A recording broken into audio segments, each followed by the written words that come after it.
everything that's important about life as a human being, you learn in context of relationships.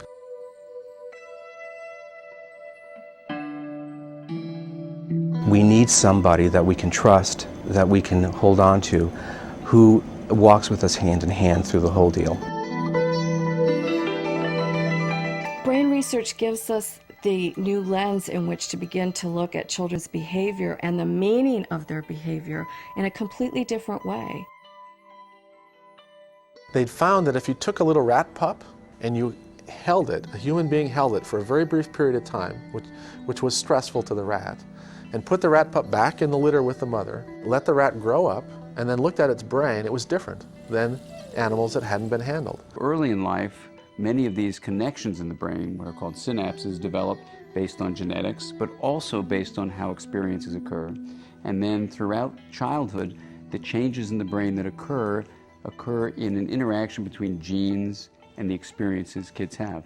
The research on the brain has for the first time given us biological, physical proof that interactional processes that don't go well, for example, impact the brain profoundly.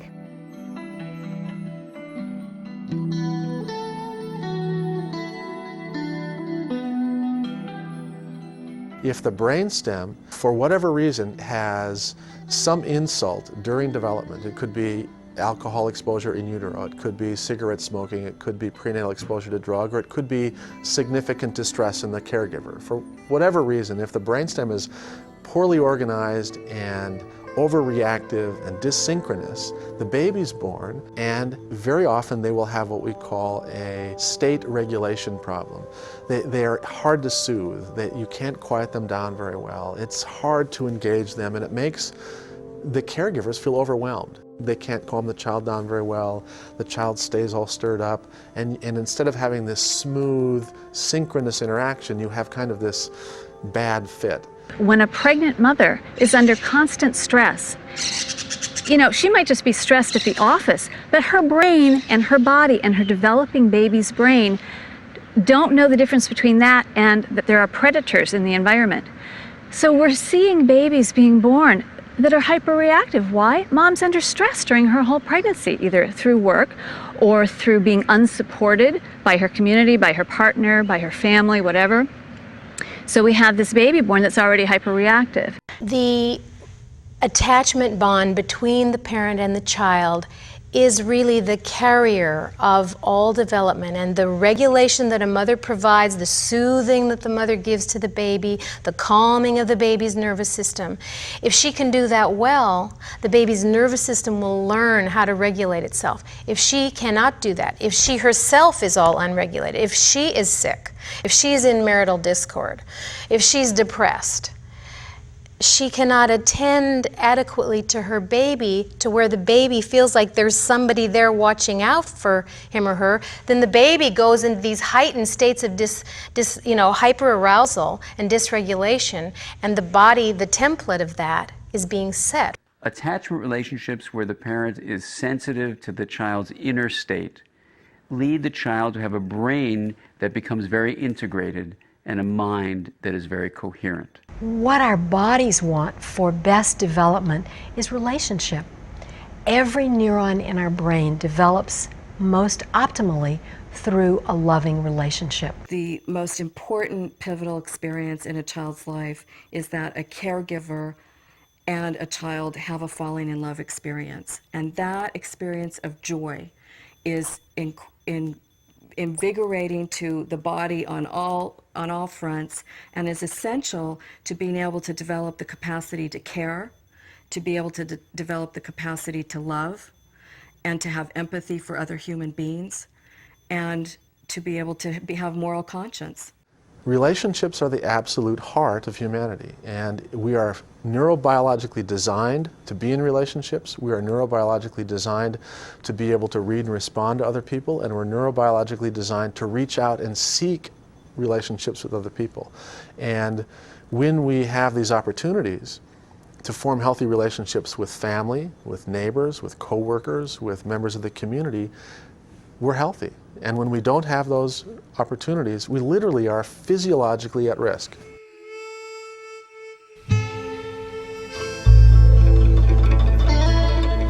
infants are not soothed, repeatedly not soothed by their parents when they're in distress, that impacts one of the chemical systems in the brain, what's called the cortisol system.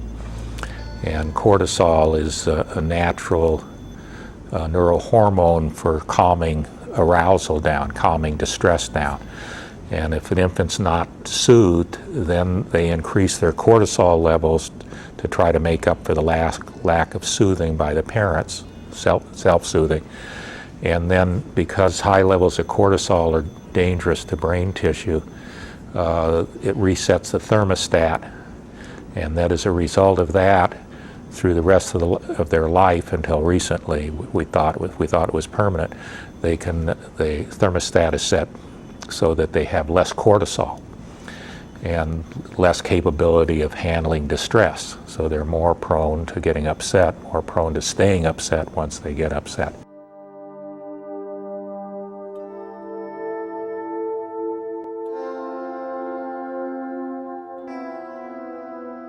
If parents are not providing sensitive caregiving, where they're not tuned into the internal state of the child, then you have various kinds of difficulties that can arise. Developmental trauma, including neglect, has as high an impact over the lifespan as a single incident trauma. Developmental trauma or ambient trauma is trauma that's just everyday life. It's in the neighborhood, it's in the household. It is at times very confusing to the adult world the way children respond to traumatic events, and it's very easy for adults to dismiss the profound impact that a traumatic event can have on a child, because very often they will do most things pretty well. There's a strong sense that children are there to manipulate us and to be willfully disobedient.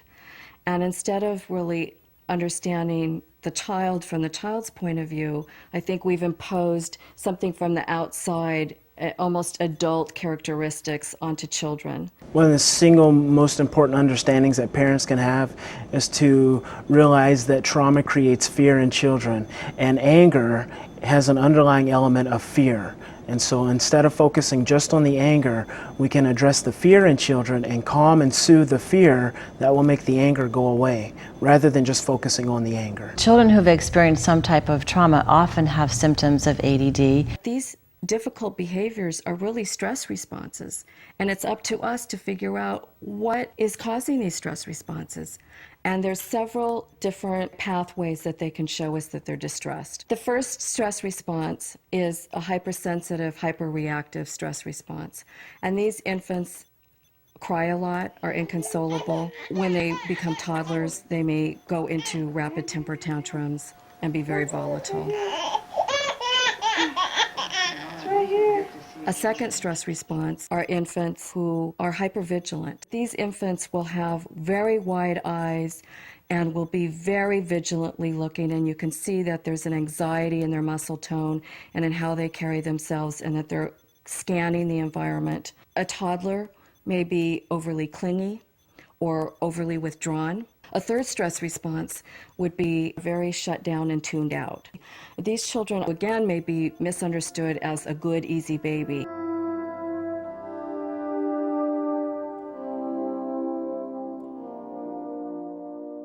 There are equal number of children who are too good, too quiet, withdrawn, who demonstrate the cool side, the shutdown, the frozen side of trauma. Most teachers, most educators at this point still don't recognize those kids, and they often become as problematic or more problematic than the more obviously upset kid. You can't always tell when a child has been traumatized. Very often they may be going through the day interacting normally with their peers. They'll be playing games, they might be laughing, and you may not have any idea that that child the week before lost their parent in a violent event. However, if you follow that child long enough, what you'll find is that under the smallest challenge, they'll unravel and they'll unwind.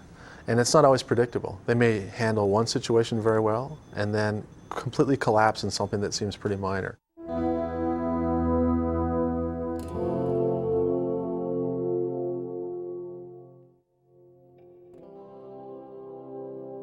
an attachment figure is the source of terror, the child's brain has two processes going on at once.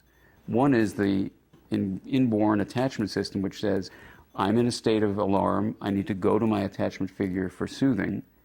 But if that attachment figure is the source of the distress, and I don't just mean being upset and you don't get ice cream before dinner, I mean terror, then what happens is the child will then try another track in the child's brain will state, do not go toward that figure, that's the cause of your distress. Parents are unaware of how that they can traumatize their infants or their toddlers, and then they're unaware of what their children's signals mean. People who are traumatized are stressed, and the stress doesn't go away. The symptoms don't go away. They persist in one way or another, either as a psychological problem or as a learning problem or as perhaps a physical problem in the body.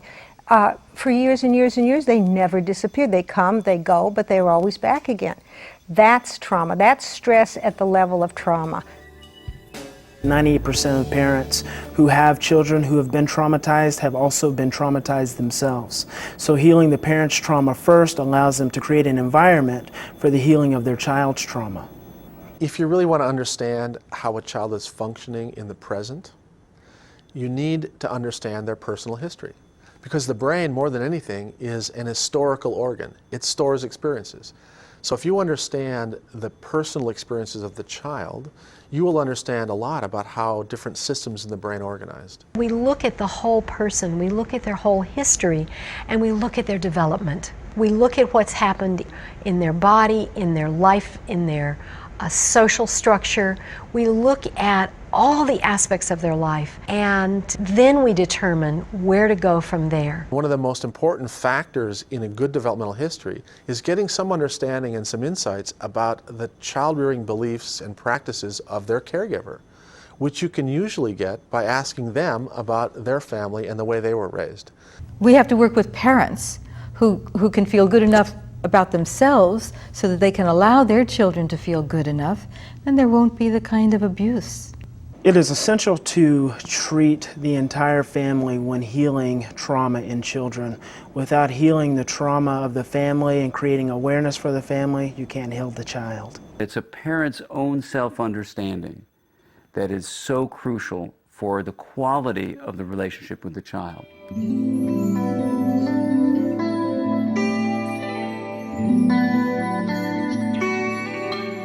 Trauma is like a dog bite, in the sense of when a dog bites you on the fingers, your natural instinct is to pull your fingers away, and unfortunately that will create more damage to your skin.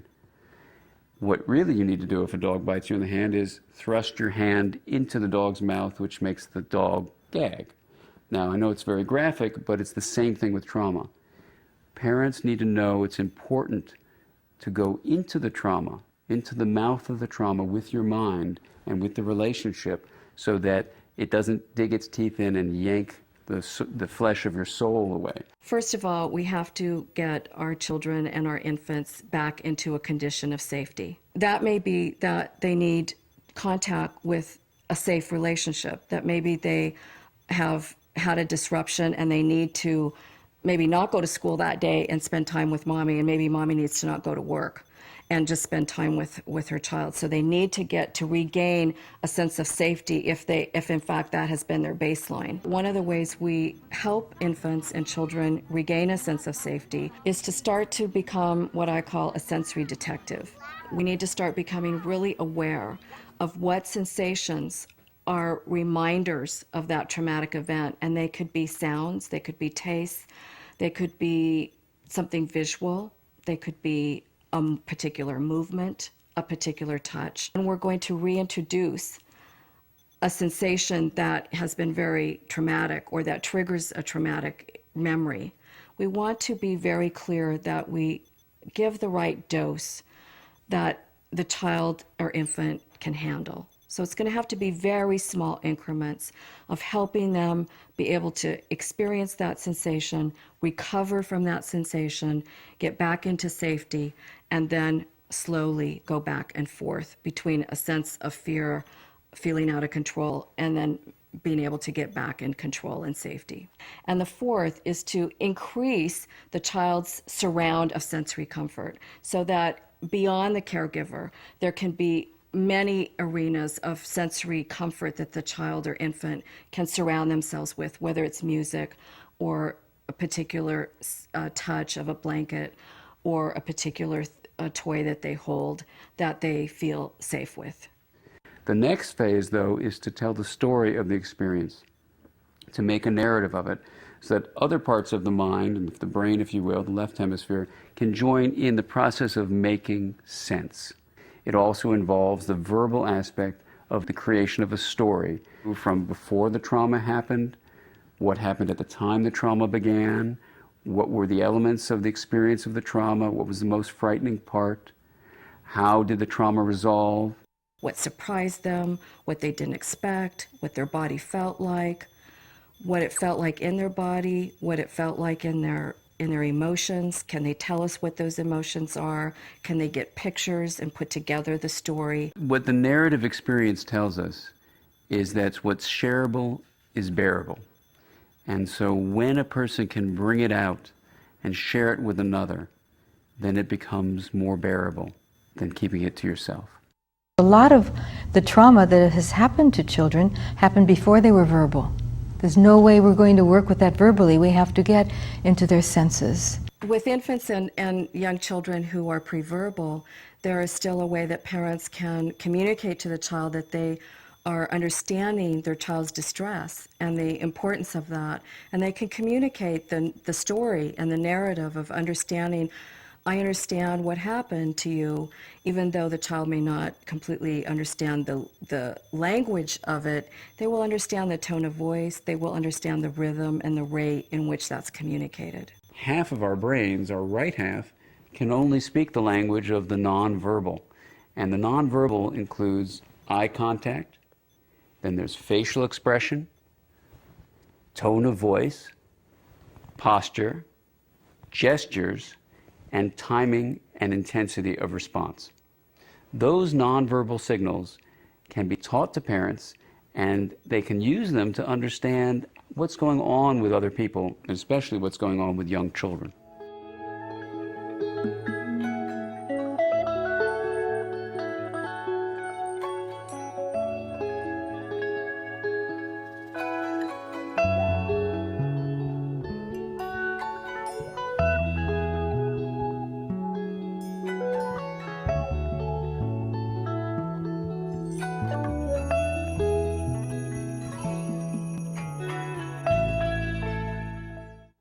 Early childhood trauma changes the biology of the brain.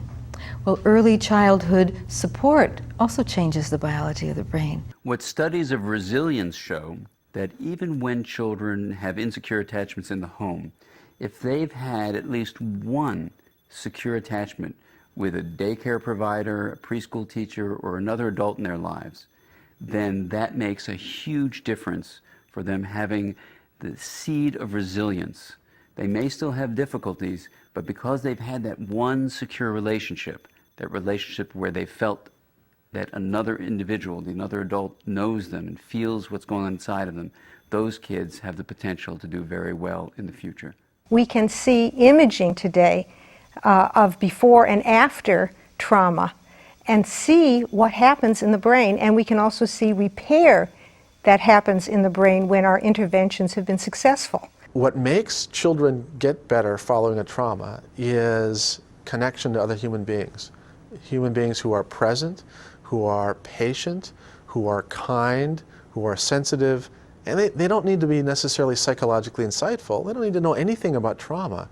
All they need to know is that they're right there with this child, they're trying to be comforting, they're trying to be supportive, they're trying to encourage. Those kinds of interactions end up being much more therapeutic and healing than many of the other things that we try to do with kids. Teachers can look more at their children, be more emotionally present for children, touch them, work on their own nervous system and their own regulation. If they're angry and they're out of control in terms of what's going on inside of themselves, the message that they're going to convey to the child is, I'm angry and I don't like you. If you're an adult and there are children in your life, whether you're in law enforcement, a teacher, a parent, a foster parent, whatever you are, and you know that a child has been exposed to something that's potentially traumatic, the first thing that you should be aware of is that not all traumatic events lead to disastrous mental health outcomes.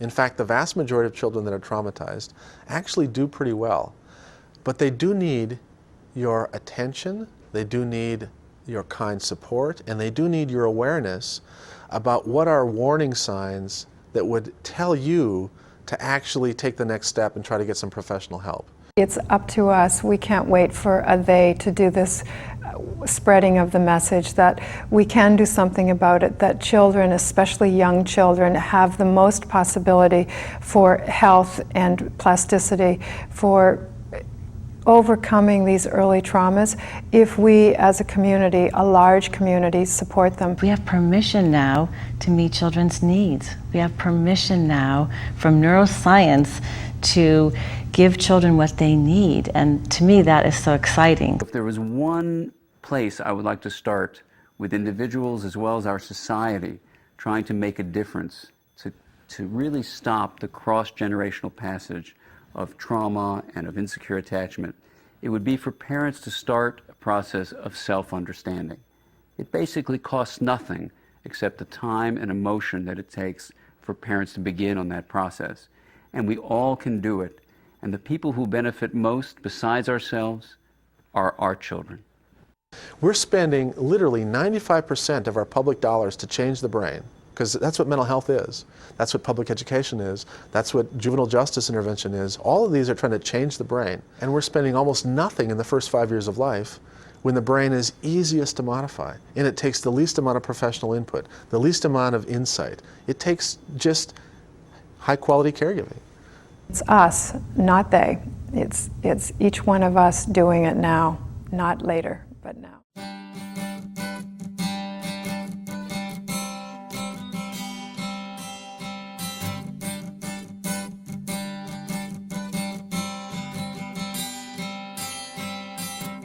I'm in this certain place where young lives try to help each other. Yes, we do. Holding out our hearts in hope that a smile may come from you. So if you see my desperate face, my kind but lonely face, I hope you may have a place that where I could stay. Can I stay? Can I stay?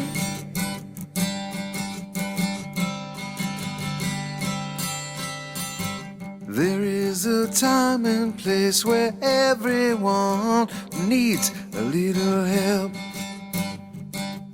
Yes, we do. I know it's not an easy choice, but someone has to come into our lives. How about you? So if you see my desperate face, my kind but lonely face, I hope you may have a place that I could stay. Can I stay? Can I stay?